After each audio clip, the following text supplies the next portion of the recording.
بھلا تم کو ان لوگوں کے حالات کی خبر نہیں پہنچی جو تم سے پہلے تھے،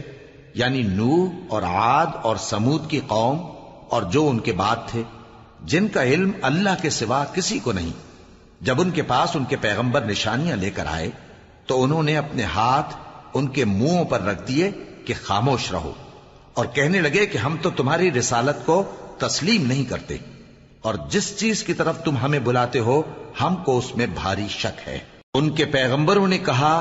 کیا تم کو اللہ کے بارے میں شک ہے جو آسمانوں اور زمین کا پیدا کرنے والا ہے؟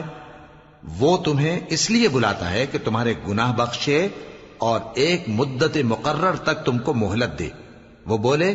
کہ تم تو ہمارے ہی جیسے آدمی ہو، تمہارا یہ منشا ہے کہ جن چیزوں کو ہمارے بڑے پوجتے رہے ہیں ان کے پوجنے سے تم ہمیں روک دو،